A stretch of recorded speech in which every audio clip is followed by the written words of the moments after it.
Grabar.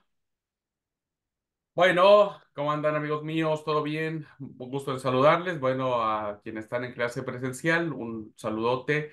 Gracias por estar. Y bueno, quienes estén viendo la clase grabada también, seguramente están contentos porque se ha terminado estamos ya en la recta final de la clase de escritos juaninos, pero estábamos viendo acá antes de la clase comentando que van a seguir viéndome porque toca escritos paulinos ahora. ¿Va? Tenemos que analizar el cuerpo paulino, es decir, las cartas de Pablo, y ahí son 13 cartas. Imagínense, vamos a estar vueltos locos la otra materia. Así que, bueno, que Dios nos ayude. Acá fueron cuatro, el Evangelio y las tres cartas de Juan, así que bueno, fue tranquila la, la cursada. Bueno, vamos a terminar ya esta clase y la clase que viene con los acercamientos que debemos tener respecto a las dos primeras cartas, a segunda y tercera carta de Juan. Este, que bueno, creo que ustedes a lo mejor por curiosidad ya las leyeron, son muy chiquititas, ¿no es cierto? Casi imperceptibles. Y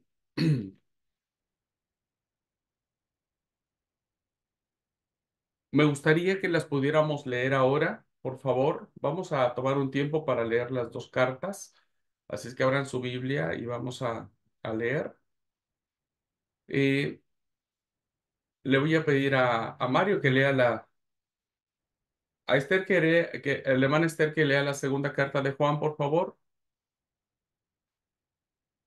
No sé si Emilia puede habilitar su micrófono, quiere leer.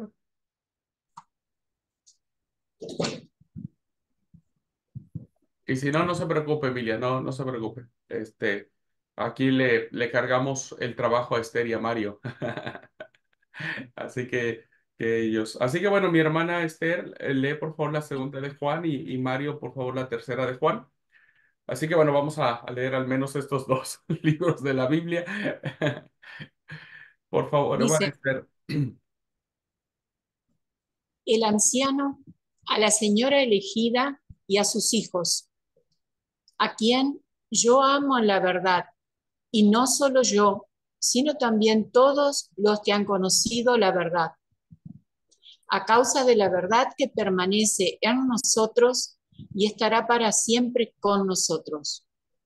Sea con vosotros gracia, misericordia y paz de Dios Padre y del Señor Jesucristo, Hijo del Padre en verdad y en amor. Mucho me regocijé porque he hallado a algunos de tus hijos andando en la verdad, conforme al mandamiento que recibimos del Padre.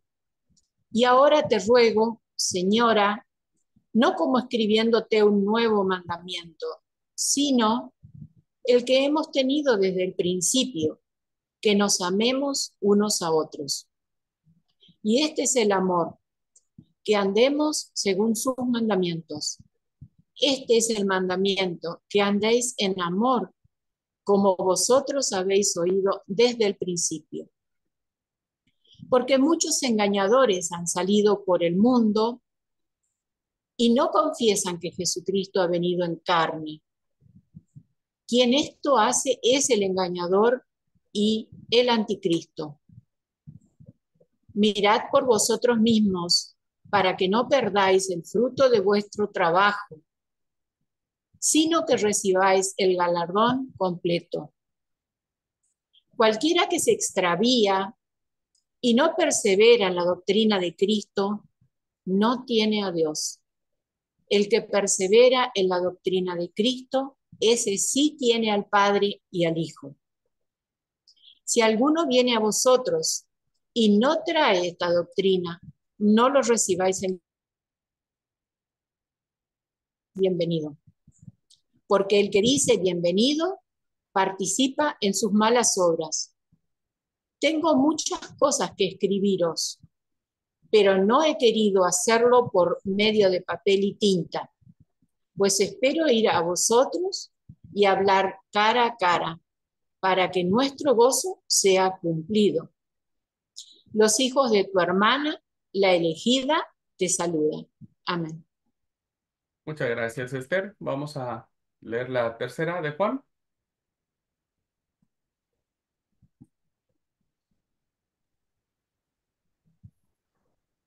El anciano Agacho, el amado, a quien amo en verdad. Amado, deseo que seas prosperado en todo y que tengas salud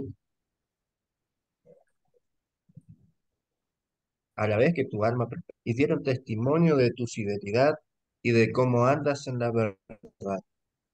No tengo mayor gozo que oír que mis hijos andan en la verdad.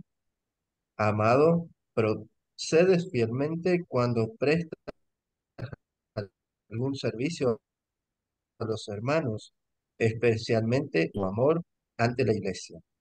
Bien harás en encaminarlos para que continúen su viaje, como lo merece su servicio a Dios. Porque por amor al nombre, ellos se pusieron en camino sin aceptar nada de los paganos. Nosotros, pues, debemos acoger a tales personas para que seamos colaboradores con la verdad. Yo le he escrito a la iglesia, pero Diótrefes, a quien le gusta tener el primer lugar entre ellos, no me recibe. Por esta causa, cuando yo vaya, haré mención de lo que hace, pues anda hablando mal de nosotros. Y no contento con esto, no reciba a los hermanos y a los que quieren recibirlos, les prohíba hacerlo y los expulsa de la iglesia. Amado, no imites lo malo, sino lo bueno. El que hace lo bueno es de Dios, pero el que hace lo malo no ha visto a Dios. Todos dan buen testimonio de Demetrio, incluso la verdad misma. También nosotros damos ese testimonio, y ustedes saben que nuestro testimonio es verdadero. Yo tenía muchas otras cosas que escribirte, pero no quiero escribirte escribírtelas con tinta y pluma, pues espero verte pronto y hablaremos cara a cara. Que la paz sea contigo. Los amigos te saludan. Saluda tú a los amigos, a cada uno en particular. Bien, gracias. Bueno, dos cartas muy lindas, muy breves, ¿no es cierto? Pero que evidentemente plantean la, eh, una, una muy corta reflexión, me parece, de lo que es eh, el cristianismo como defensa de la fe y también como eh, un reflejo de lo que sucedía en las primeras comunidades cristianas. Vamos a compartir la pantalla para que podamos guiarnos en en la clase.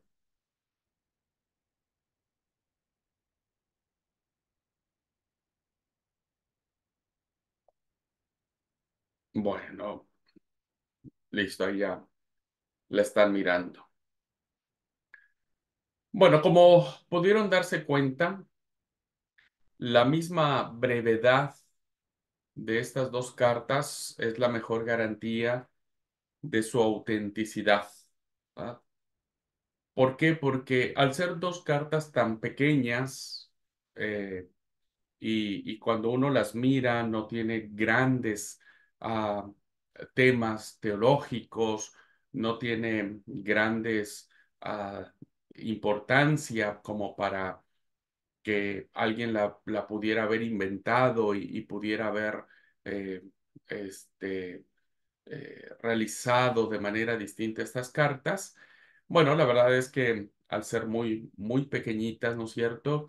Eh, Se sobreentiende que son auténticas porque nadie pudo haberse interesado en estas pequeñas cartas como para poderles meterle mano, ya que una hoja de papel o una hoja de papiro mediría unos 30 por 20 centímetros, lo suficiente para escribir cada una de estas cartas, o sea, no era más que eso, una hoja suelta, nosotros lo llamaríamos. Así que, pero tienen cosas lindas que enseñarnos estas cartas. Por algo están en el canon bíblico, por algo pertenecen al listado de- del canon. Bueno, el primero que vamos a analizar un poco es la figura que se autonombra como el anciano. En algunas versiones se denomina como el presbítero. En el capítulo 1 de la segunda de Juan dice, no es capítulo, perdón, estas no se mencionan por capítulos. Tanto la segunda como la tercera de Juan solo se menciona como si fuera un versículo. Entonces, cuando ustedes citen estas cartas, porque tengan que predicar de ellas o hablar de ellas, siempre se dice, bueno, vamos a leer segunda de Juan 8 o 5 o 2. No se menciona por capítulo. Entonces, la segunda de Juan en el 1 dice el anciano a la señora elegida. La tercera de Juan en el 1 también dice el anciano a Gallo. Bueno, aunque los destinatarios son diferentes, el remitente sigue siendo el mismo y se identifica como un personaje llamado el anciano o el presbítero. Bueno, como vimos, cada una de ellas dice venir de este personaje llamado el anciano. Segunda de Juan empieza diciendo del anciano a la señora elegida y a sus hijos, y la tercera de Juan comienza diciendo del anciano al querido Gallo. Es lo menos probable que el título que se le da, es lo menos probable, dicen los estudiosos, que el anciano sea un título eclesiástico u oficial. ¿Por qué? Los ancianos eran las responsables de una congregación y su jurisdicción no se extendía fuera de ellos. Es como hoy aquí en la iglesia, alguien se nombra diácono, pero el diácono solamente tiene influencia o tiene ejercicio de su ministerio dentro de la iglesia local. Pero al parecer, el autor de estas cartas da por sentado, ¿verdad?, que tiene autoridad. Habla como quien tiene autoridad para la iglesia universal. Entonces, no creemos que el título anciano sea, insisto, como hoy se da un cargo o una consagración de anciano de presbítero, sino más porque tenían solamente jurisdicción dentro de su iglesia local, no podían tener una influencia más allá. Pero cuando leemos estas cartas, este personaje habla como quien tiene autoridad en toda la iglesia, ¿verdad? Y cuando hablamos de toda la iglesia, pues evidentemente donde ésta pudiese estar. La palabra original es presbíteros, presbíteros, que por eso en muchas traducciones lo traducen así. En vez de decir el anciano, ponen el presbítero, que quería decir en su origen anciano, ¿verdad? Anciano. No en el sentido eclesiástico, sino en el sentido natural de la edad. No era una persona joven. Entonces, antes en aquel tiempo, referir a alguien como anciano no era peyorativo, no era discriminatorio, como hoy mucha gente ya lo considera. No le puedes decir a una persona anciana porque parece ser que es ofensivo. Ahora tenemos que decirle persona de la tercera edad. No es de su posición en la iglesia, al parecer, por lo que inferimos al tener influencia en otras iglesias, no es de su posición en la iglesia, sino de su edad y cualidades personales de las que el autor de esta carta deriva su propia autoridad, su propia autoridad. Entonces, básicamente es un personaje que se ha ganado el respeto de la comunidad cristiana a lo largo de los años, que ha sido alguien consecuente con su ministerio y que evidentemente tenía algo especial en, en esta, en esta forma, ¿no? Que tenía algo eh, único, que la iglesia lo reconocía. De hecho, ¿verdad? Sabemos que en la ciudad de Éfeso, que es una ciudad muy importante ya para finales del primer siglo, había un anciano llamado Juan. Había un anciano llamado Juan que tenía una posición muy especial. En los días de la iglesia primitiva, hubo un padre de la iglesia llamado Papías que vivió entre los años 70 y 146 después de Cristo. Y entonces encontramos, ¿verdad? Esta nota que nos regala Papías. Papías especialmente estaba interesado en recoger toda la información que pudiera encontrar acerca de los primeros días de la iglesia. Estamos hablando de esta etapa posapostólica. No era un gran investigador. Eusebio coloca a Papías, Eusebio de Cesarea, que es el historiador del siglo IV, dice de Papías que era un hombre de inteligencia muy limitada, pero nos transmite alguna información de lo más interesante. Esta cita que aparece aquí, ¿verdad? Es una cita de este hombre llamado Papías que llegó a ser obispo de Hierápolis, pero mantuvo una estrecha relación con la iglesia de Éfeso y nos habla de sus propios métodos para adquirir información. Usa frecuentemente este autor la palabra anciano refiriéndose a los primeros padres de la iglesia y menciona a un anciano especialmente distinguido que se llamaba Juan.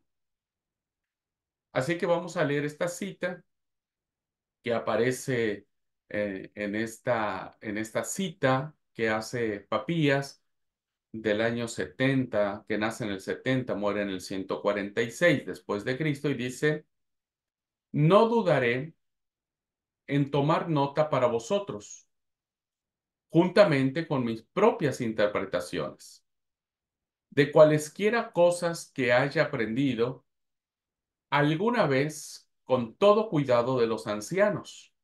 Ahí está hablándose de los líderes de la iglesia, ¿verdad? Y recordado cuidadosamente para garantizar su verdad. Porque yo no me complacía, como la mayoría, en los que hablaban mucho, sino en los que enseñan la verdad, no en los que relatan mandamientos extraños, sino en los que transmiten los mandamientos dados por el Señor en relación con la fe y que surgen de la verdad misma. Bueno, hasta aquí Papías está haciendo un, un- una distinción muy clara entre aquellos que en su tiempo estaban fascinados con inventar cosas que trastocaban la fe cristiana, pero que evidentemente no, para Papías no decían la verdad. No se complacía con los que no enseñaban la verdad, ni los que estaban metiendo mandamientos extraños. Así que él aprendió con mucho cuidado de los ancianos o de los líderes de la iglesia que en ese momento existían. Luego de esta aclaración, existe esta distinción. Dice, así que si llegaba alguien que había sido perseguidor de los ancianos, ¿verdad? De los líderes, incluso de los apóstoles, yo le preguntaba acerca de las palabras de los ancianos, lo que había dicho, y empieza a enumerar una serie de personas muy conocidos para nosotros. ¿Qué había dicho Andrés o Pedro, que eran hermanos ellos, ¿verdad? ¿Qué había dicho Felipe o Tomás, los discípulos de Jesús? ¿O Santiago, el hermano carnal del Señor? ¿O qué había dicho Juan? ¿O qué había dicho Mateo? ¿O cualquier otro de los discípulos del Señor? Él estaba muy interesado en recoger toda la información que él necesitaba de lo que sucedió en los eventos del cristianismo. Eh, y las cosas que decían Aristión, y ojo acá, hay un personaje distinto al evangelista, ¿verdad? Porque ese ya aparece aquí arriba. Después de Santiago aparece el evangelista Juan, el autor de lo que creemos que es el Evangelio y la primera carta.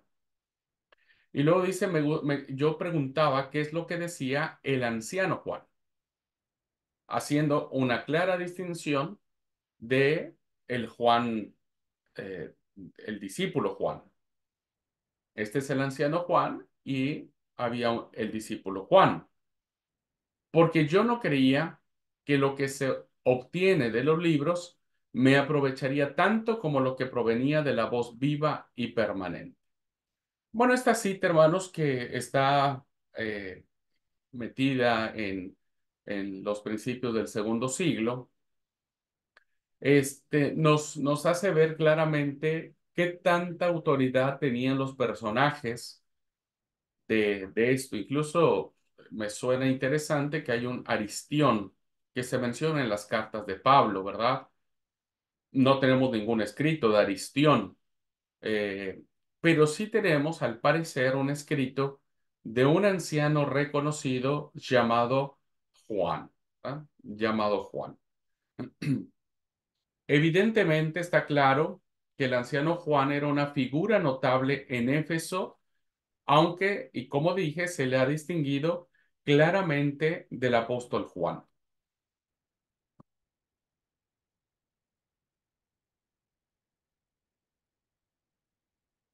Debe de haber sido este Juan, al parecer, por la referencia, insisto, que tenemos de Papías, debe haber sido este anciano Juan y no el apóstol Juan el que escribió estas dos breves cartas.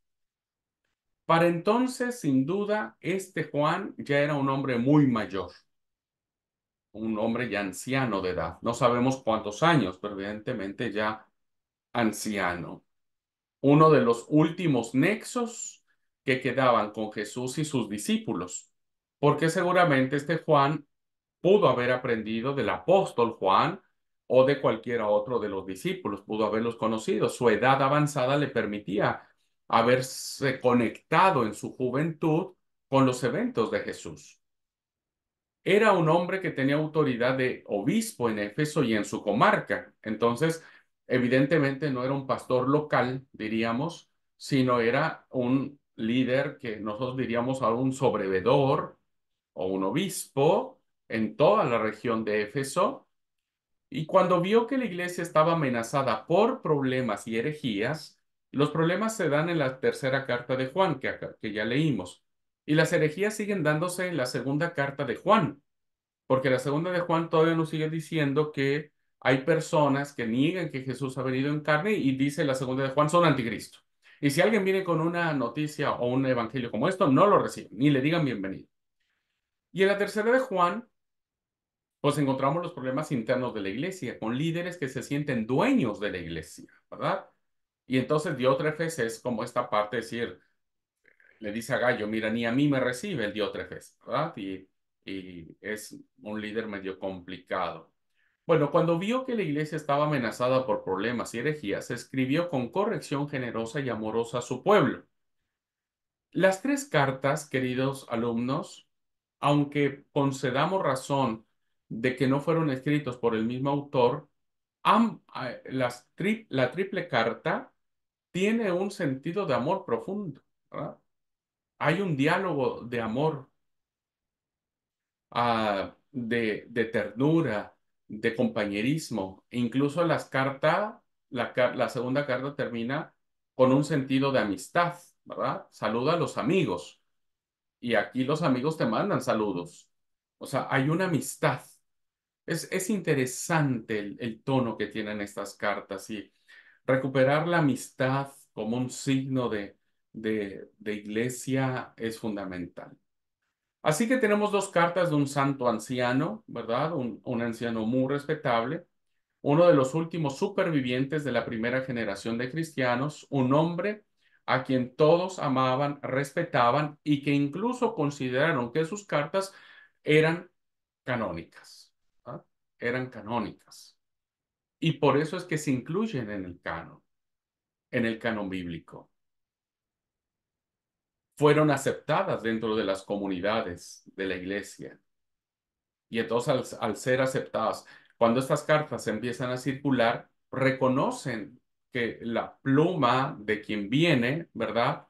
Es de alguien que tiene autoridad para escribir lo que escribió. Entonces, se conservan estas cartas muy chiquititas y lo mismo pasa con la carta a Filemón. Bueno, se conservan estas cartas muy chiquititas y ah, se mantienen en el círculo, ¿verdad? Se mantienen vivas. Tan es así que cuando se hace la configuración de la lista canónica, estas cartas se mantienen dentro, perviven, o sea, no se eliminan por muy pequeñas o insignificantes que éstas hayan sido. ¿Ah? Así que bueno, identificamos por los datos, el único dato que tenemos de Papías, que había otro Juan. Y no podríamos ah, pensar que no podría ser así, porque el nombre de Juan era muy común.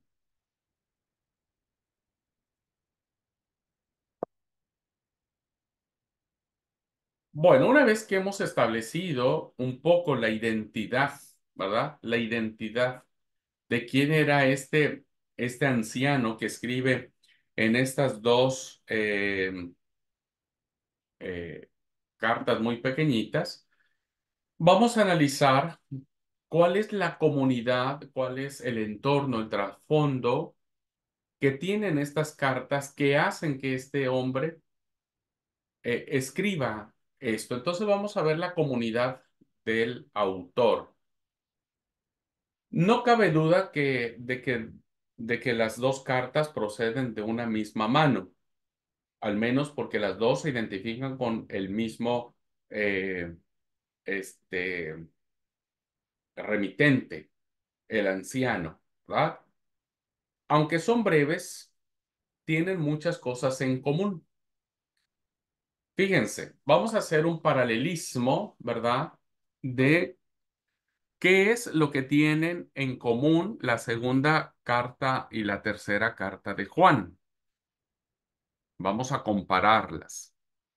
Cuando nosotros vemos en la segunda de Juan, él inicia diciendo, del anciano a la señora elegida y a sus hijos a los que amo en verdad.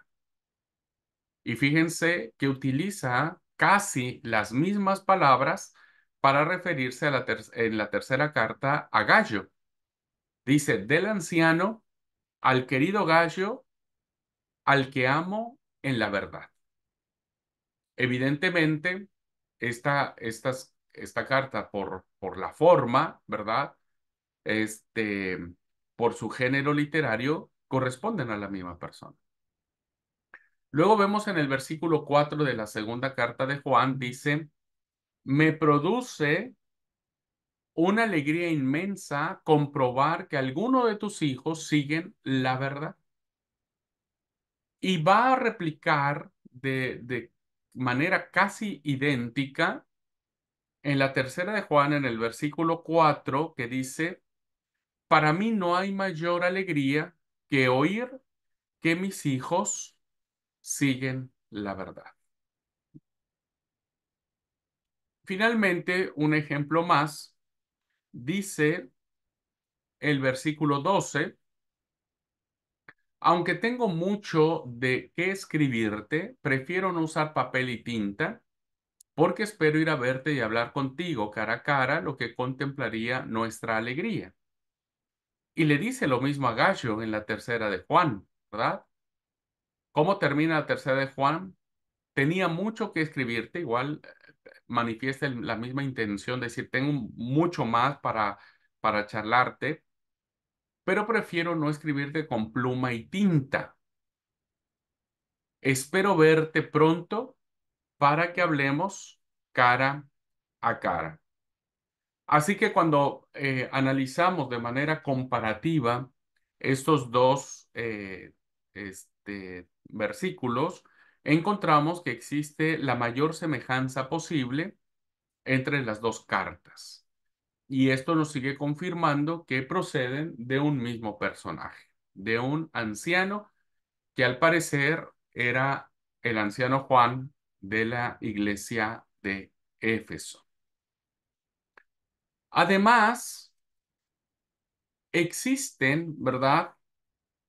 Una conexión más estrecha imaginable entre la situación tanto de la primera carta de Juan con la segunda carta de Juan. Hay una conexión entre estas dos. Cuando nosotros vimos la primera carta de Juan, leímos en el capítulo 4, versículo 3, que dice: todo espíritu que no confiesa a Jesús no es de Dios.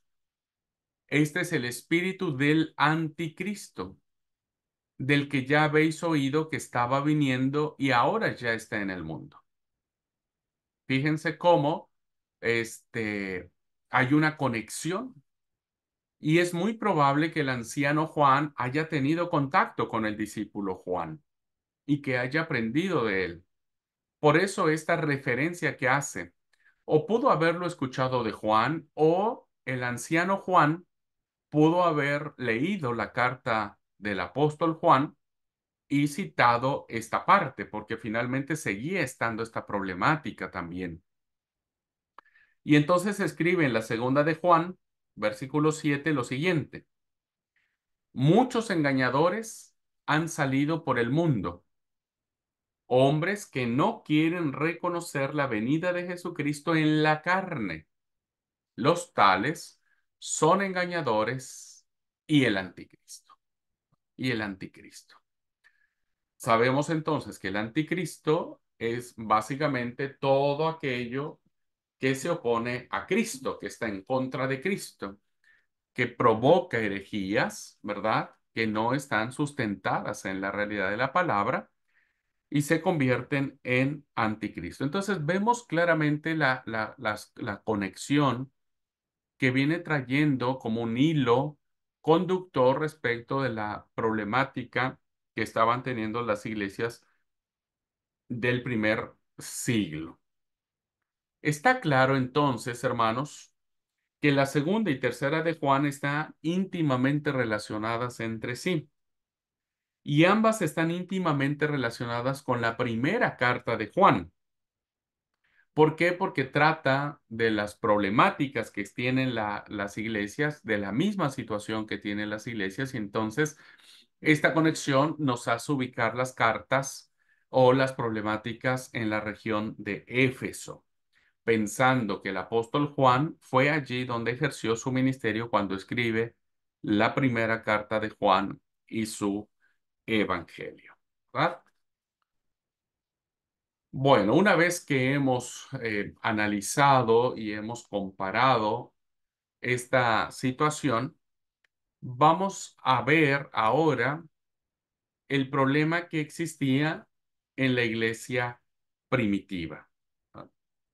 ¿Qué datos encontramos a partir de estas dos pequeñitas cartas para identificar los desafíos o problemas que estaba teniendo la iglesia primitiva y que estas dos cartitas nos van a dar luz sobre el problema que más tarde o más temprano tenía que surgir en cuanto la iglesia comenzase a organizarse? Entonces, veamos si podemos reconstruir la situación que está dentro de ellas. Vamos a ver si podemos echar a andar la imaginación y imaginarnos, ¿verdad? E imaginarnos cómo podría haberse dado los conflictos para que se escribieran estas dos cartas.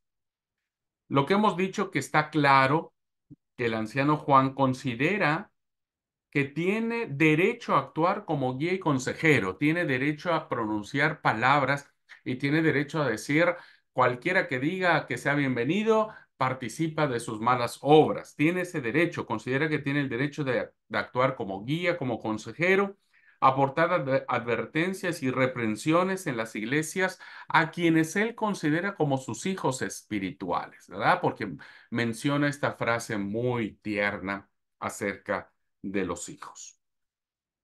Así que cuando nosotros leemos la segunda carta de Juan, escribe: a los que se están portando bien, ¿verdad? A los que se están portando bien. Eso dice el versículo 4 de la segunda carta de Juan. Por implicación, sugiere que hay otros o por sentido contrario, esta afirmación sugiere que hay otros personajes, otros miembros de la iglesia que no se están portando bien, que se están portando de manera inadecuada, que no están a la altura de los principios que tiene el Evangelio.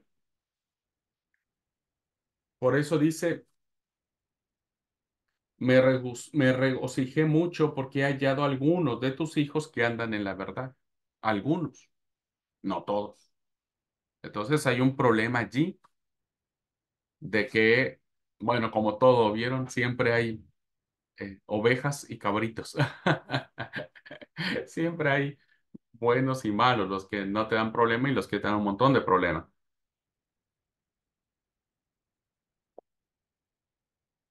Además, deja bien claro otra cosa que está sucediendo en la segunda carta de Juan. Primero es que hay gente que no se está portando bien. Luego, deja claro que hay maestros itinerantes en el distrito, algunos de los cuales van predicando doctrina falsa y peligrosa y da órdenes para que los tales no sean aceptados, ¿verdad? No sean aceptados. Qué es lo que vemos en esta situación? Eh, a ver, les platico un poco. Conforme se fue desarrollando la iglesia primitiva, hemos considerado hasta este momento que no todo fue dulzura, ni todo fue lo que dice Hechos de los Apóstoles, donde todos eran de un mismo sentir y todos iban en el mismo camino. La verdad es que no. La verdad es que la iglesia tomó distintos rumbos, surgen las herejías. La iglesia se empieza a organizar en torno a decir, bueno, necesitamos organizarnos pues, para mantenernos unidos, porque si cada uno jala para su lado, pues la verdad es que no sabemos dónde vamos a parar. Entonces, las grandes ciudades donde se establecieron las grandes iglesias tuvieron que empezar a organizarse. Entonces, había presbíteros en ciudades pequeñas, ¿verdad? Que tenían comunicación entre ellos y se llamaban, o se llamaban, se mandaban cartas y decían, che, yo tengo este problema aquí en mi comunidad, ¿qué hago? Y el otro respondía, mira, yo también tengo aquí el mismo problema y no sé qué hacer. Entonces empezaron a hacer como tipos distritos, ¿no? En donde la iglesia más grande, donde había mucho más personas y mucho más líderes preparados, pues empezaron a juntarse y decir, bueno, vamos a juntarnos los líderes de las iglesias, ¿no es cierto? Y vamos a charlar esto y vamos a tratar de resolver. Entonces hubo varios distritos. Un distrito se estableció en Antioquía, otro distrito se menciona en Éfeso, otro distrito está en Siria, otro distrito está en Jerusalén. Entonces se empiezan a formar distintos distritos donde cada uno no es que no es como ahora que uno levanta el teléfono y uno le puede hablar a un hermano que está en China o está en Afganistán o está en Europa. No, en aquel momento no había. Entonces se empiezan a organizar y empieza a haber los obispos que dicen, bueno, necesitamos un líder que nos organice a todos nosotros, porque no necesitamos a alguien que nos organice. Y bueno, elegían al que hablaba más. Y él decía, bueno, él que sea nuestro líder. Entonces surge la figura del obispo como alguien que tiene autoridad bajo las distintas iglesias. Surgen los pequeños concilios, diríamos, ¿no? En donde esos grupos pequeños de iglesias se reúnen, pues para definir qué van a hacer, cómo van a enfrentar los problemas que existen en sus comunidades, etcétera, etcétera. Entonces surgen los pastores, pastores que tenían solamente su autoridad local, ¿verdad? Si un pastor era asignado, no sé, en Iriápolis o en Listra, bueno, esa sería o en Creta sería su área de influencia, ¿no? Y bueno, vienen los diáconos y viene toda una estructura que empieza a desarrollarse en el primer siglo. Y hay una figura muy interesante que son los maestros itinerantes. Estos personajes, ¿verdad?, adquieren una vital relevancia porque eran como una especie de profetas, ¿verdad? En donde ellos no se atenían a sostenerse o mantenerse dentro de una iglesia y solamente ministrar allí.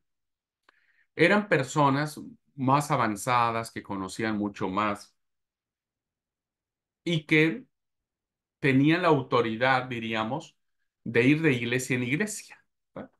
Entonces llegaba a la iglesia de Éfeso, predicaba, luego se iba a la iglesia de Antioquía, predicaban, iban de manera itinerante, es decir, iban de manera, am, no tenían un lugar fijo, ¿verdad? Y eran personas altamente reconocidas dentro de las comunidades cristianas.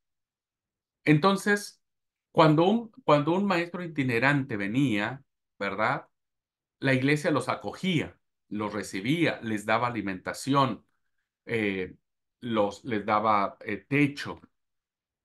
Pero un maestro itinerante verdadero, ¿verdad? Que era alguien que, este, que tenía la autoridad para predicar, no podía quedar más de 3 días en una casa.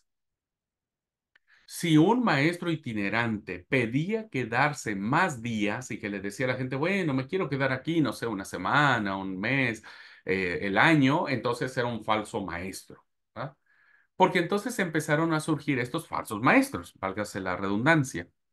Personas que aprovechándose de la autoridad que tenían estos verdaderos maestros itinerantes, se autonombraban de esa manera e iban a las iglesias y le sacaban plata a las iglesias. Un maestro de verdad, un maestro itinerante de verdad, no pedía plata, él vivía de lo que la iglesia en ese momento le concediera. No pedía plata, no pedía nada para él. Él iba y predicaba, iba y enseñaba. Pero cuando un maestro itinerante llegaba a la iglesia y empezaba a pedir la mejor habitación, salario para su mantenimiento, como para decir, páguenme el servicio que estoy dando, eran señales de que no era un maestro de verdad. Ahora, ¿cuál es el problema que existe en la comunidad del anciano Juan? Pues el problema que existe es que como eran los maestros itinerantes, eran sumamente valiosos, sumamente respetados y sumamente importantes, les daban el púlpito, diríamos. O sea, no le decían, no, no, a él no le vamos a, no, le daban el lugar de honor en las reuniones de iglesia. Y entonces estas personas tenían toda la libertad de transmitir sus enseñanzas. Y este era el problema que existía en la iglesia primitiva del anciano Juan. ¿Por qué? Porque algunos de ellos, al ser recibidos, dijeron, yo soy un maestro, ¿verdad?, del Señor, pues los recibieron y estos aprovechaban para diseminar sus doctrinas falsas y peligrosas. Y entonces Juan los reconoce y dice, basta, no, no, no los reciban, no deben ser aceptados. ¿Ah? No se trata aquí, hermanos, de una discriminación. Ojo con eso. Em, A veces uno pensaría que es una discriminación, pero no lo es. El anciano Juan lo que quiere es salvar a sus miembros de iglesia. Eh, y entonces dice en el versículo 7, muchos engañadores han salido del mundo, dicen que Jesús no ha venido en carne, son el anticristo. Miren por ustedes para que no perdáis el fruto de vuestro trabajo, sino recibas galardón completo, no se extravíen, y cualquiera que se extravía y no persevere en la doctrina de Cristo no tiene a Dios. Entonces, Juan, el anciano Juan, los considera como personajes extraviados, es decir, personajes que estaban siendo consumidos por su propia mentira y falsedad.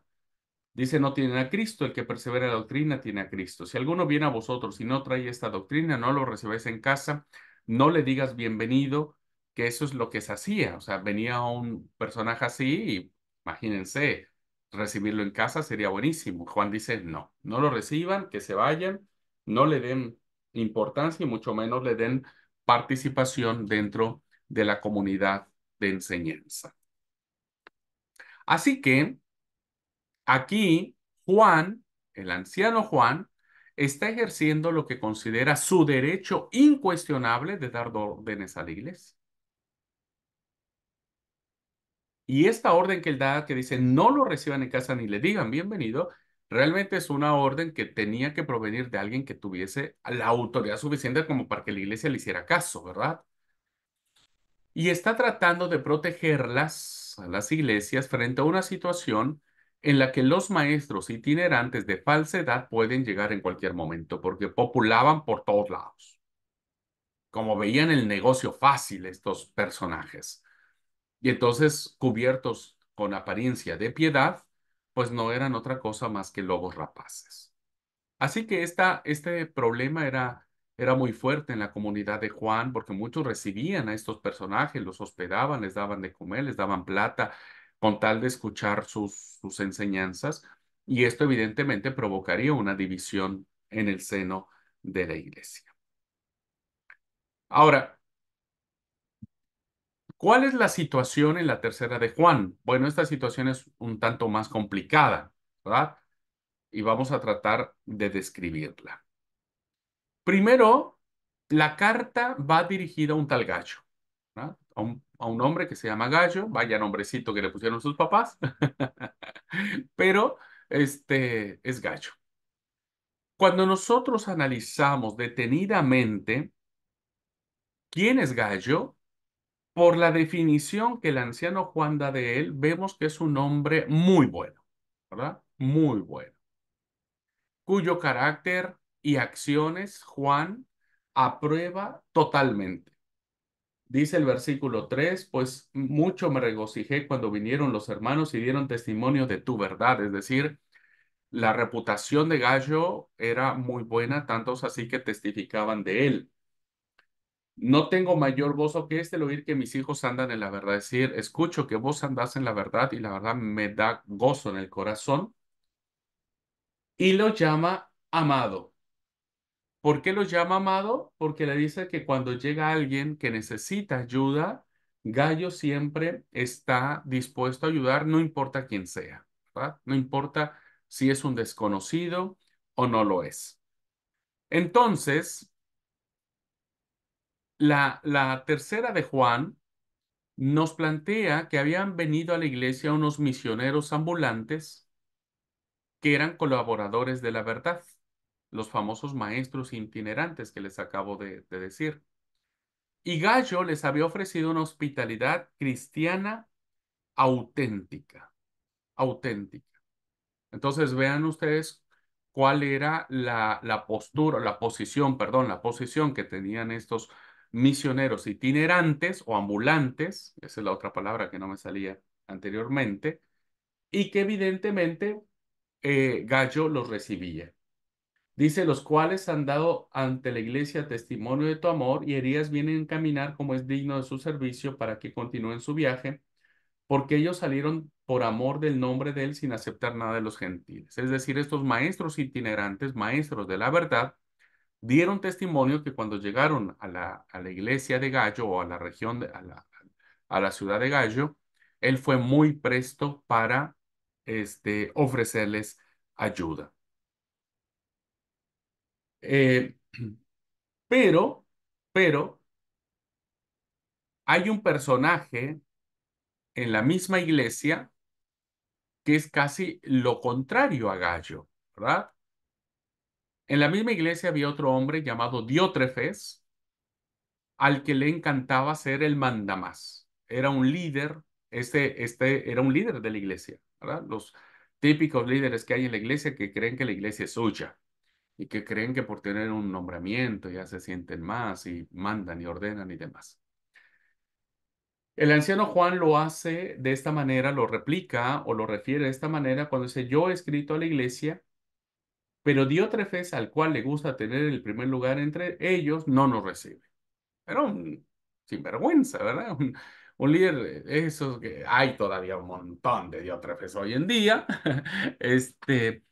Pero resulta que Diótrefes se nos presenta como un dictador que no admite rivales. Es el típico líder que dice, aquí yo soy el pastor, aquí nadie más entra, yo solo predico, yo solo ordeno, yo solo hago, no necesito que nadie venga a ayudarme, ni el sobrevedor, ni el pastor, otro pastor, ni el ejecutivo, ni nadie. El típico, ¿verdad? Líder en la iglesia. Este no era gnóstico, Diótrefes no era gnóstico, no era que predicaba una mala doctrina, tenía una muy mala actitud, una muy mala actitud. Fíjense cómo esas malas actitudes no son nuevas, ya eran muy antiguas. Y Diótrefes se había negado a recibir a los maestros ambulantes de la verdad o los maestros itinerantes, como diciendo, no, usted no tiene nada que hacer aquí. Ya había tratado de echar de la iglesia a los que lo recibían, o sea, el Diótrefes había hecho su reinadito dentro de la iglesia que él pastoreaba, que se daba el lujo, ¿verdad?, de no recibir a estos personajes que, insisto, eran sumamente importantes para esta situación. Y entonces, amenazaba incluso a cualquier, vos hermanito, que usted, si usted recibe a ese que viene ahí, yo lo voy a echar de la iglesia, ¿verdad? Lo voy a excomulgar, no va a pertenecer más a la iglesia, lo voy a disciplinar, etc. La verdad que la actitud de Diótrefes, por lo que vemos aquí, es una actitud muy difícil y muy complicada. No quería tener nada que ver con los maestros ambulantes o los maestros itinerantes, aunque fueran verdaderos predicadores de la palabra. Dice el versículo 10, por esta causa, si yo fuere, recordaré las obras que hace parloteando con palabras malignas contra nosotros. El tipo habla mal de los líderes. ¿Ah? Y Juan dice, yo quiero ir a ver y de cara a cara y decirle, bueno, decime en mi cara lo que vos andás hablando de nosotros. Y no contento con estas cosas, no recibe a los hermanos y a los que quieren recibirlos se los prohíbe y los expulsa de la iglesia. Entonces, ni siquiera el anciano Juan, porque él dice en el versículo 9, no nos recibe, ni siquiera a mí me ha recibido. ¿Qué se cree este tipo, verdad? Es un faraón. Y eso sí, sigue habiendo muchos diótrefes hoy, hermano, no solo en nuestra iglesia, sino en el mundo evangélico, en el mundo religioso. Hay faraones que se creen dueños de la iglesia y dueños de la verdad, y que solo ellos pueden hacer las cosas y solo ellos pueden eh, eh, salir adelante y si ellos fueran solos, mucho mejor, ¿verdad? No se someten y obedecen la administración de la iglesia. Hay muchos diótrefes hoy que son muy pesados en sus liderazgos, ¿no? En sus liderazgos. Entonces, se introduce en escena un tercer hombre, ¿verdad? Hablamos de Gallo, hablamos de Diótrefes, y ahora aparece otro personaje llamado Demetrio, ¿verdad? Demetrio, de quien Juan da un testimonio personal muy bueno, muy positivo, y al que necesita que se le hospede, al que hay que darle hospitalidad, dice el versículo 12. Todos dan testimonio de Demetrio y aún la verdad misma. Y también nosotros damos testimonio y vosotros sabéis que vuestro testimonio es verdadero. La explicación más sencilla es que Demetrio debe ser el líder de un grupo ambulante de maestros que van de camino a la iglesia a la que Juan está escribiendo. O sea, Juan dice, va a ir un personaje llamado Demetrio, o sea, es un maestro itinerante. Y seguramente Demetrio también tenía una autoridad moral. Entonces el anciano Juan, tratando de que esto no se complique, pues le pide a la iglesia, ¿verdad? Que, perdón, pensé que se había ido la luz. Le pide a la iglesia que no comete el error de no recibir a Demetrio. Porque bueno, el conflicto que estaba teniendo Diótrefes, pues hacía que las personas se sintieran pues muy, este, pues temerosas o miedosas de tener que darle hospedaje a Demetrio, teniendo la mirada de Diótrefes sobre ellos, ¿no es cierto? Así que Diótrefes, volvemos a unir entonces los personajes. Diótrefes se negará, ¿verdad? Se negará a tener nada que ver con ellos, ni con los maestros itinerantes, mucho menos con Demetrio, y tratará de echar a los que lo reciban. Juan está escribiendo a Gallo para exhortarle a que reciba a los maestros ambulantes, decirle, vos no le tengas miedo a Diótrefes, vos recibilos. Y no se deje intimidar por Diótrefes, con quien Juan tratará debidamente cuando visite la iglesia en cuestión.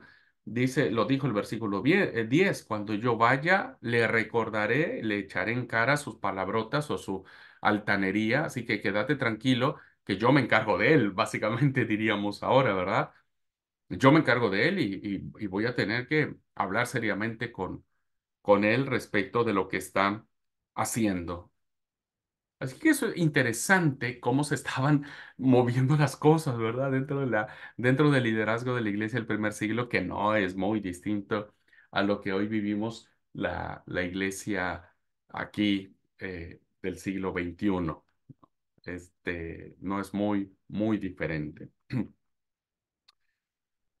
Así que cuando nosotros vemos este problema un tanto difícil por los conflictos de liderazgo, de egos, de luchas de poder, que encontramos en esta cartita, la situación se centra en torno a la recepción de los maestros ambulantes.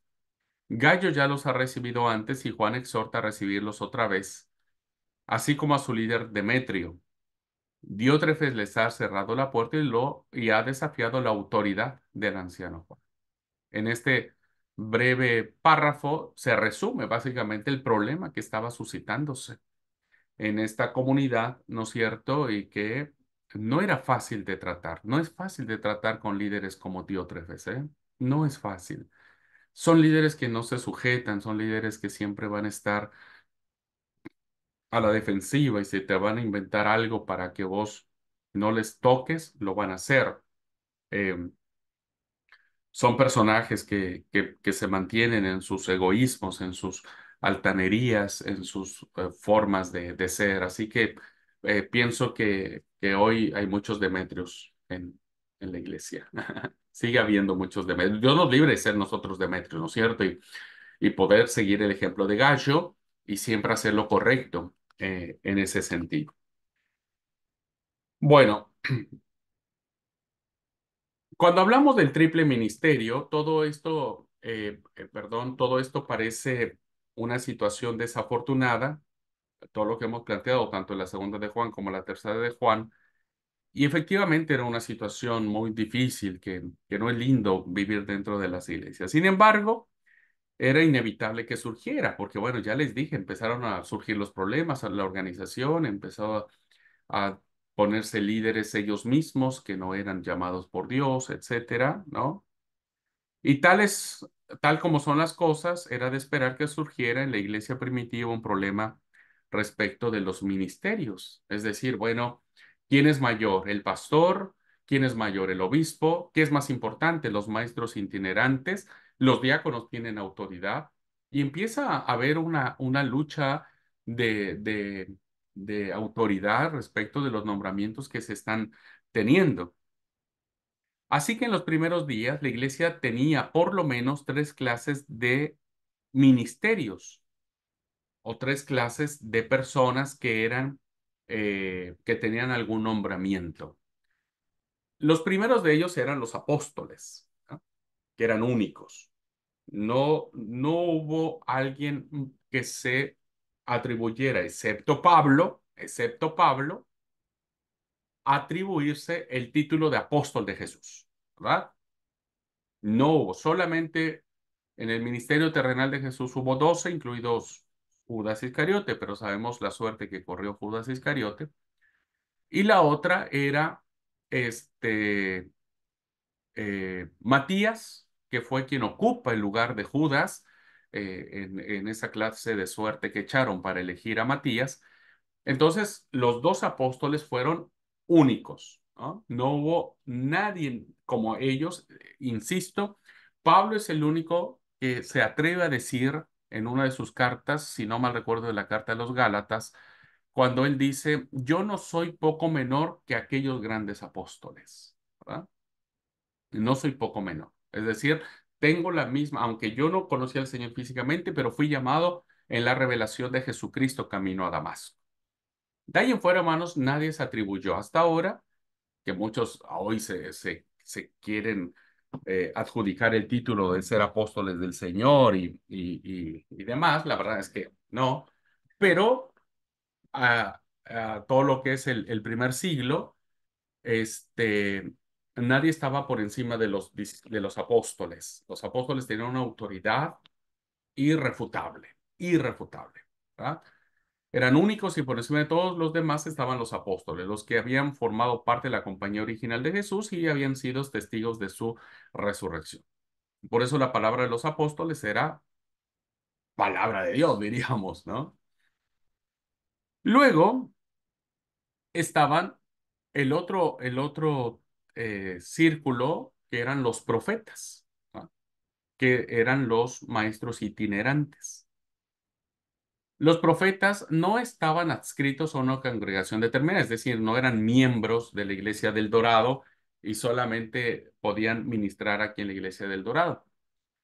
Eran predicadores ambulantes que iban donde el Espíritu los movía y andaban en las iglesias y daban en las iglesias el mensaje que el Espíritu de Dios les daba, ¿verdad? Este tipo de personajes que eran una especie, insisto, de profeta, porque la enseñanza que daban era una enseñanza muy parecida al tiempo de los profetas. Eran personas que habían dejado su hogar, su ocupación, su comodidad, su seguridad eh, de la vida, o sea, dejaron lo suyo, ¿verdad? Dejaron sus amigos, su familia, su entorno, y entonces van de manera itinerante, de manera ambulante, van de ciudad en ciudad, de iglesia en iglesia, y bueno, eso no les permite echar raíz bajo ninguna circunstancia. Y ellos también ocupan un lugar muy especial en la iglesia, ¿verdad? Eh, Hay un libro o un escrito que se data hacia finales del año 100 después de Cristo. Estaba así, a poquito de que entrara dentro del canon bíblico, ¿verdad? Pero por algunas circunstancias no entró este libro.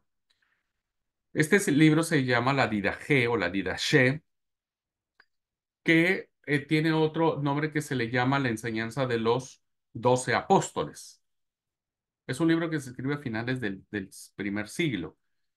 Y era un libro muy, muy valorado, muy respetable. No sabemos el autor de este libro, pero que estuvo a nada de entrar, ¿verdad? A nada de entrar al canon bíblico. Nosotros hubiéramos tenido el libro de la Didache como palabra de Dios. Bueno, no entró, pero a finales del primer siglo, segundo siglo, fue un libro muy, muy estimado entre las comunidades cristianas y algunas iglesias lo consideraban como palabra de Dios, como canónico. Este libro, la Didache o la enseñanza de los 12 apóstoles.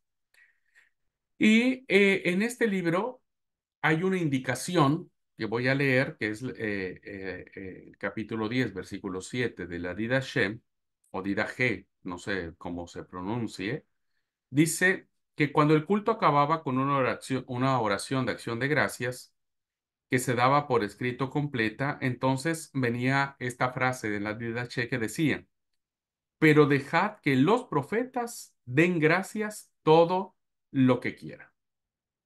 Esta indicación que nos da este libro nos hace ver claramente la libertad que tenían estos personajes. No estaban sujetos a ninguna regla, a ninguna liturgia en particular. Dice, pero dejad que los profetas den gracias todo lo que quieran y como lo quieran. Quiere decir que los profetas no tenían que sujetarse a las reglas y normas que gobernaban a los demás ministros o pastores o diáconos que había en la iglesia. Así que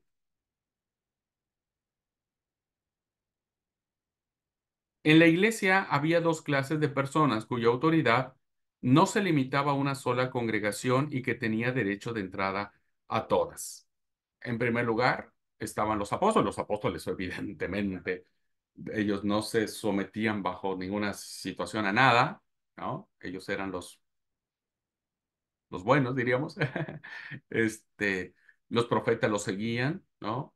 Y ellos también no estaban sujetos a ninguna jurisdicción o a ningún distrito. Y los otros eran los ancianos, ¿verdad? O los presbíteros, tal y cual aparece el autor de las cartas estas. Los ancianos eran los responsables de las comunidades locales. Cuando nosotros leemos en el libro de Hechos de los Apóstoles, en el capítulo 14, versículo 23, el texto bíblico dice que en el primer viaje misionero, como parte de la labor de Pablo y Bernabé, fue ordenar ancianos en todas las iglesias locales que ellos habían fundado, ¿verdad? Es decir, necesitaba haber un responsable de las congregaciones que Pablo, Bernabé, o después Pablo y Silas, fueron fundando en sus viajes misioneros.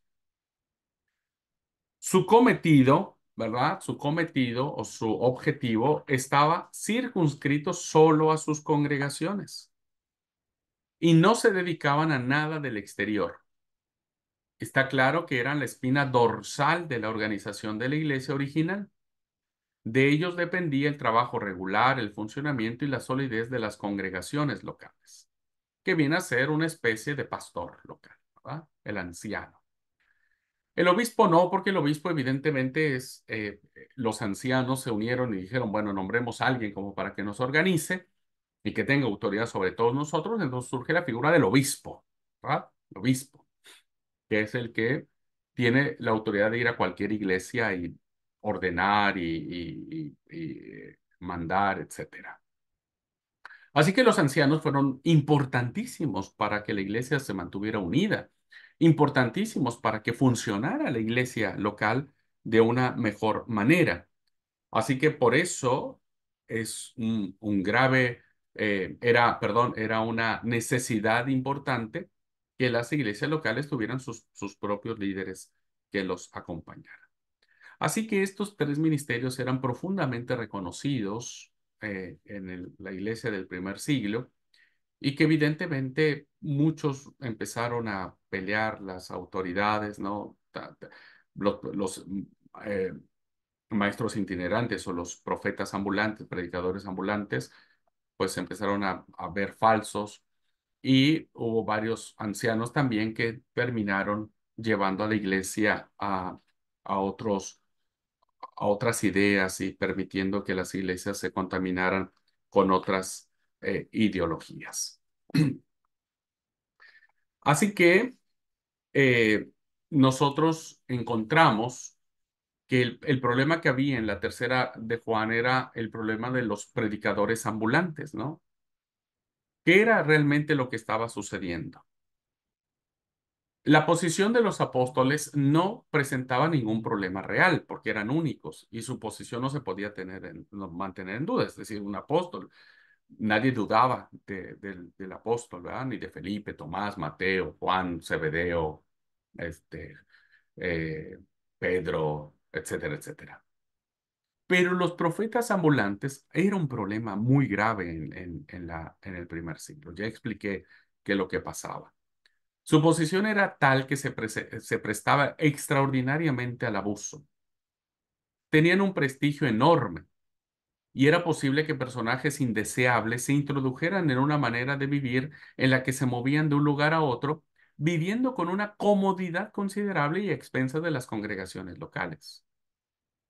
Un pícaro astuto podría ganarse la vida muy cómodamente presentándose como profeta itinerante. Hoy vemos, hermanos, profetas de esta calaña para aventar para arriba, ¿verdad?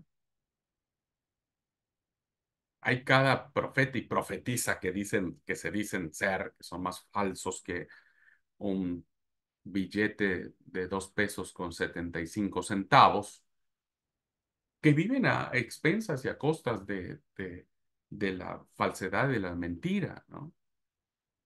Y que obliga a sus miembros a darles vida de ricos, con muchos lujos, en aras de decir palabras tan tontas, tan ofensivas y tan estúpidas, y lo digo sin un término peyorativo.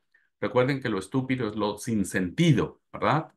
Eso significa estupidez, algo que se dice que no tiene sentido. Bueno, ellos dicen muchas cosas sin sentido, pero que son tan astutos como lo hicieron eh, los falsos maestros itinerantes, que con su labia, con su voz, con su gesto, con esto, ay, pobre él, y les lavaban el cerebro, pues terminaban, hermanos, comiendo de lo mejor, sirviendo, teniendo vida de reyes, y eso hizo un grave problema porque evidentemente se planteaba la, la situación de que eran falsos maestros. Y no solo vivían a cuerpo de rey, sino que aprovechaban para decir cada mentira, que insisto, hoy existe mucho de eso. Así que tengamos mucho cuidado, o sea, no sean fanáticos de nadie, ¿eh? No se fanaticen por nadie, este, en lo absoluto, en lo absoluto. Ni por nadie de nuestra iglesia, ni por nadie de lo que hoy vemos en las, ¿cómo se llama?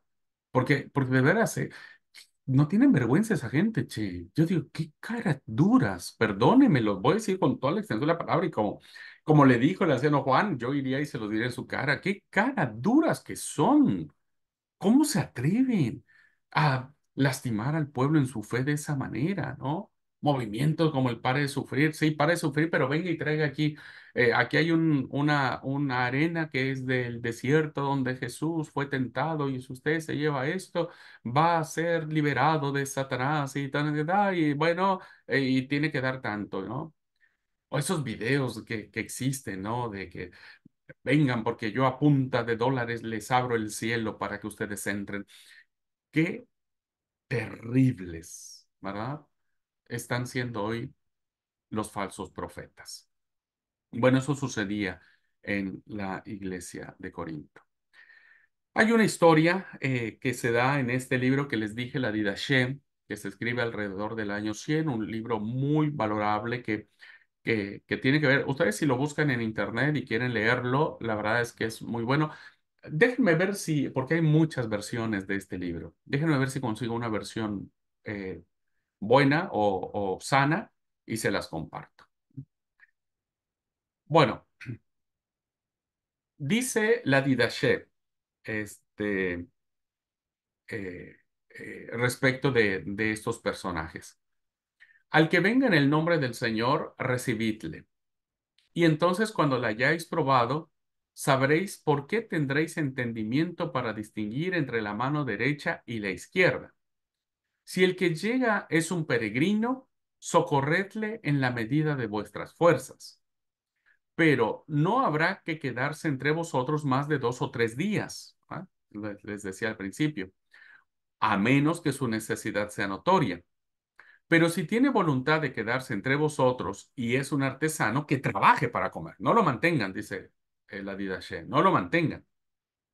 Y si no tiene oficio, seguid vuestra discreción para que no viva sin trabajar entre vosotros siendo cristiano. Es decir, pónganlo que sea a barrer, o que junte las piedras, o que acomode el establo. Hagan algo. Y si no quiere, es que quiere vivir a costa de Cristo. Guardaos de tales. Guardaos, guárdense de estas personas.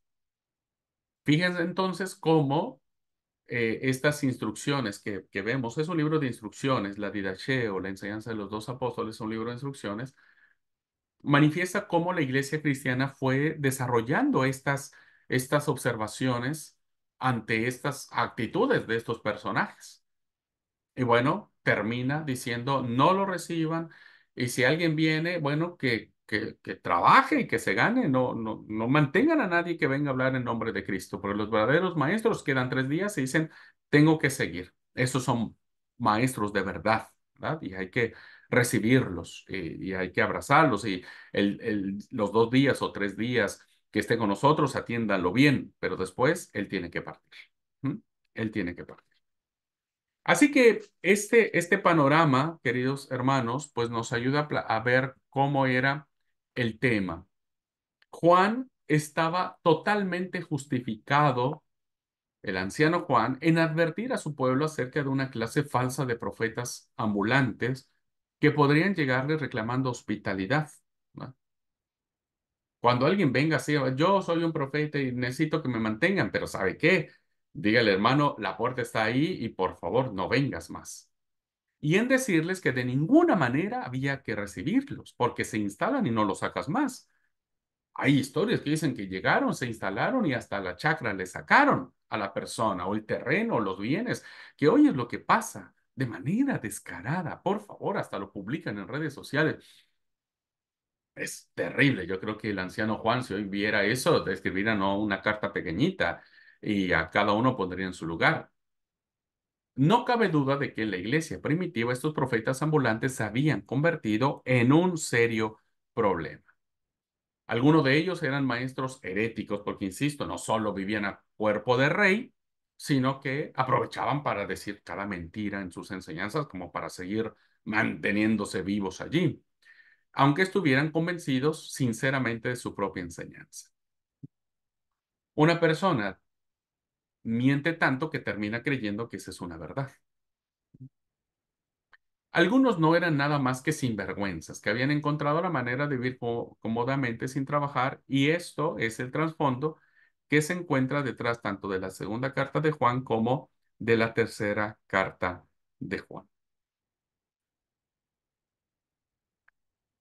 Ahora, no solo hay un problema de estos falsos maestros que están negando que Cristo no vino en carne y tal, y Juan dice, son unos anticristos, no los reciban, sáquenlos.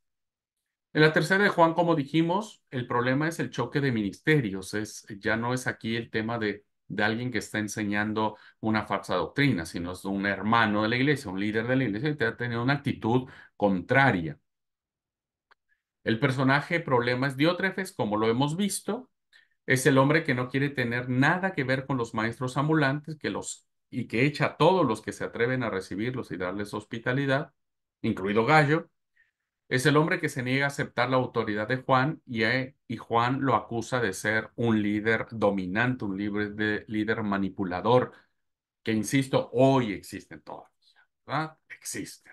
Y eh, por todos lados hay de este tipo de líderes que se creen los únicos y no merecen a nadie más. Es obvio entonces que la estructura total de la iglesia dependía de un fuerte ministerio local. Es decir, la figura del pastor estaba profundamente arraigada, o del anciano. Es decir, su misma existencia dependía de un presbítero fuerte y con autoridad. Juan rechaza tanto a Diótrefes que ni siquiera los llama por el título que tienen, ¿verdad? Ni siquiera le da bolilla en el sentido de decirle, le voy a nombrar el obispo, perdón, el presbítero, el pastor de la iglesia. Ni siquiera lo nombra así. Pero evidentemente las iglesias locales requerían tener en sus estructuras pues un presbítero con autoridad, con presencia y que la gente reconociera que lo que él dice es palabra de Dios. Hoy necesitamos pastores así, pero no pastores manipuladores, ¿no? No pastores que se crean la última Coca-Cola del desierto, porque eso no es correcto. No era ni mucho menos imposible que, por muy bien intencionados que fueran, estos itinerantes pudieran aportar más problemas que soluciones, más daño que bien, más daño que bien. Y este era un problema y sigue siendo un problema hoy para la cristiandad de este tiempo, ¿verdad? Hay gente que llena estadios siguiendo al profeta que se anuncia, al apóstol, a la profetisa, y de verdad es terrible cómo terminan siendo saqueados en su economía, porque esos malhechores de la fe, pues lo único que quieren es la plata de las personas, ¿verdad? Entonces creo que eso no está bien. La situación entonces, como un resumen, detrás de la tercera carta de Juan, se plantea de la siguiente manera.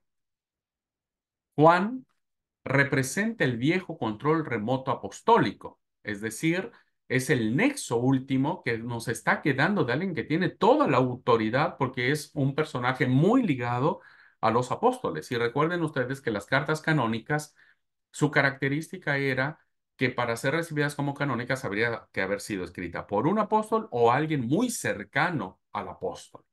Entonces Juan representa ese vínculo muy viejo ya, porque ya es anciano en él mismo, pero que tiene la autoridad de plantarse ante esos falsos maestros. Lo segundo es que Demetrio y su equipo de misioneros itinerantes representan a los profetas y predicadores ambulantes de verdad. Insisto, eran personajes de alta estima que iban de iglesia en iglesia predicando correctamente la enseñanza que se tenía tanto de la escritura antigua como de las cartas que ya estaban circulando para ese tiempo.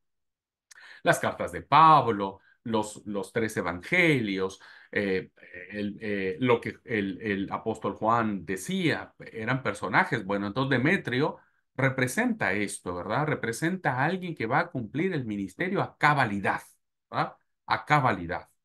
Y lo va a hacer dentro de los límites y de los órdenes establecidos por su comunidad cristiana. Y Diótrefes, como dijimos, representa el ministerio local de los ancianos que querían dirigir sus congregaciones sin intromisiones, sin que nadie les dijera nada, y que miraban con recelo a los predicadores ambulantes como metijones o alguien que se metía para hacerlos caer, ¿verdad? Eh, la envidia es terrible, hermanos. La envidia en el liderazgo es terrible y desafortunadamente sé que existe y le pido mucho a Dios que a todos nos libre de esta envidia como líderes, ¿no es cierto? Si alguien es mejor que nosotros, gloria a Dios, hermanos, gloria a Dios. Si alguien enseña mejor que nosotros, denle la oportunidad que enseñe. Si alguien tiene una autoridad mayor que la de nosotros, sometámonos, ¿verdad? La obediencia es fundamental, no nos creamos la última Coca-Cola del desierto porque no lo somos, ¿verdad? Yo espero que seamos más Demetrio que Diótrefes. Y Gallo, el último personaje, representa al hombre de buena intención que se encuentra desgarrado, está entre la espada y la pared y no sabe qué hacer, ¿verdad?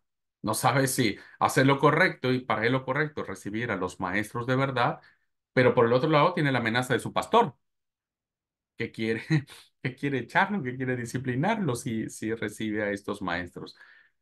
Y por eso entiendo que la carta de Juan es oportuna para Gallo, es un aliciente y es una autoridad. Si Demetrio le dijera, perdón, si Diótrefes le dijera, ¿por qué estás albergando? Mira, yo tengo la autoridad de Juan. Y dice que él va a venir a ponerte en orden. Así que no me podés hacer nada. Y si me haces, Juan, el anciano Juan va a venir y va a poner en órdenes.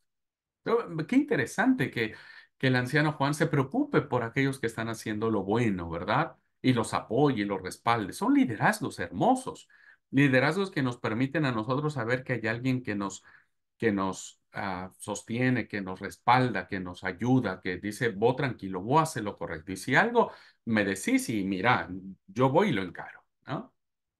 Bueno, en términos generales, hermanos, así es como cerramos la intención de la tercera, la segunda y tercera carta de Juan.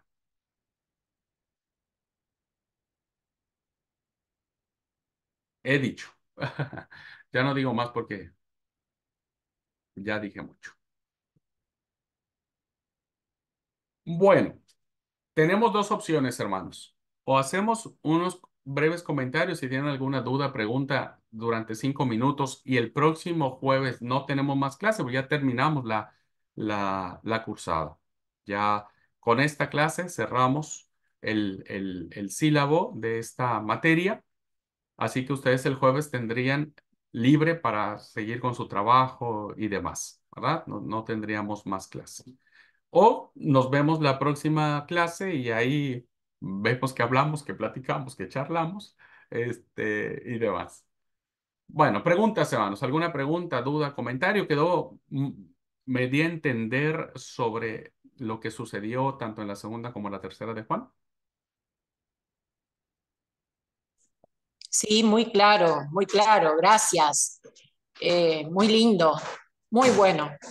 Me hace acordar a cuando bueno, era chica y estaban los ancianos en la iglesia y había disconformidad y discusiones y que mis padres decían, el hermano Enrique dio apoyo a los que tenían la buena postura y bueno, y eran hombres mayores, bien ancianos y esa palabra se respetaba, era valorada, ¿no? Bueno, qué lindo que en la iglesia primitiva también desde ahí viene, ¿no? Claro. Sí, yo creo que lo lindo es tener, ser hombres y mujeres. A ver, entiendo que hoy el sinónimo de ser anciano siempre es un sinónimo de respeto y de autoridad, ¿verdad? Aun cuando no, por el hecho de ser anciano, significa que lo seas. Yo conozco ancianos que la verdad uno dice, Dios mío, no sé qué aprendiste en la vida, querido hermano, pero no. Y reconozco que hay jóvenes que tienen toda la autoridad del mundo para hablar, ¿no es cierto? Pero creo que más que la edad representa el hecho de quiénes somos. Somos Demetrio, es decir, estamos cumpliendo fielmente nuestro ministerio y estamos haciendo lo correcto. Somos Diótrefes, líderes manipuladores, egoístas, celosos, envidiosos, o somos Gallo, ¿verdad? Que al final tenemos que hacer lo correcto. No importa si nos amenazan, ¿no es cierto? No importa si nos quieren echar. Si eso es lo correcto.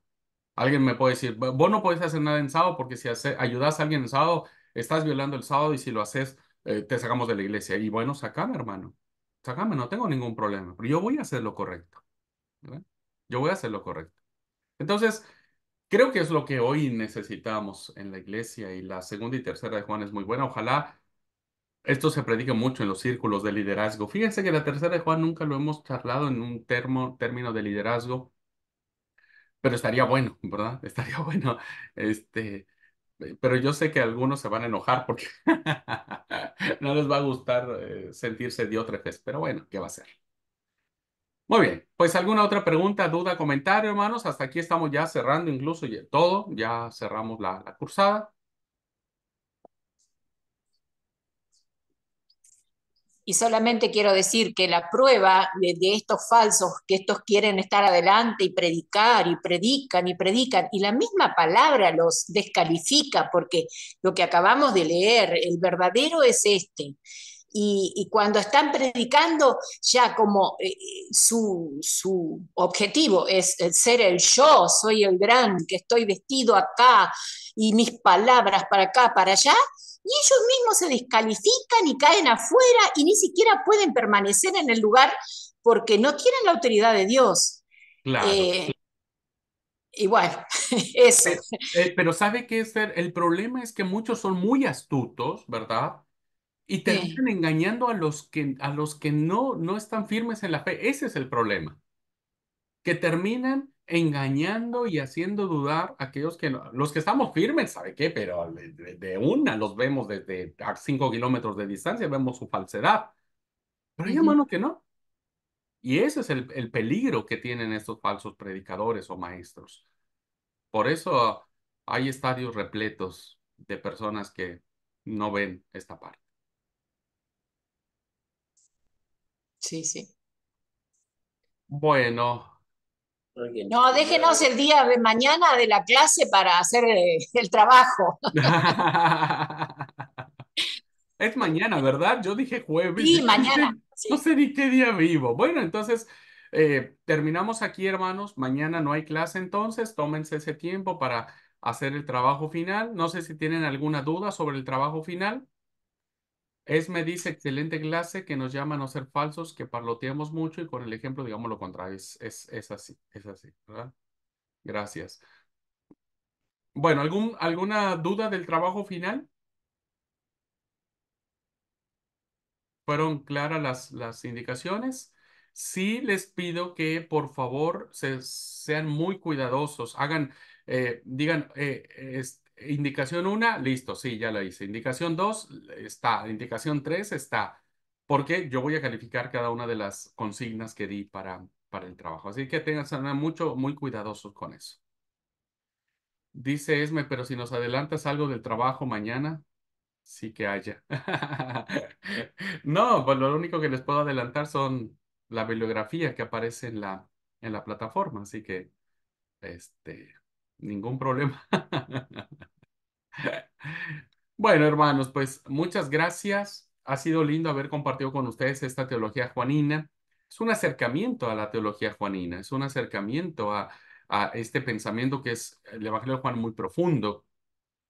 Ver lo que sucedía en la iglesia a finales del primer siglo también es maravilloso, es meternos en ese mundo. A veces uno lo desconoce, uno no sabe qué sucede, ¿no? Pero con todo esto vamos descubriendo y que no es muy distinto a lo que vivimos nosotros hoy, ni no es muy distinto. Así que bueno, ha sido un placer haber compartido con ustedes estas reflexiones. Espero voy a leer con mucha atención y mucha dedicación sus trabajos. Esfuércense por hacerlos bien, esfuércense por hacerlo lo más prolijo, porque bueno, eso va a redundar mucho para sus ministerios, para que hagamos bien las cosas, ¿verdad? Eso es lindo, que tengamos líderes que nos esforcemos por hacer bien las cosas. Bueno, gente linda, que Dios les bendiga. Nos vemos ya la próxima semana con Escritos Paulinos, que esa sería nuestra otra cursada que vamos a tener, ¿no? Vamos a meternos a la mente de Pablo, que es maravillosa, es fascinante, es increíble. Así que vamos a entrar a la mente de Pablo en la próxima semana. Dios los bendiga, un gran abrazo para todos. Linda tarde, chao, chao.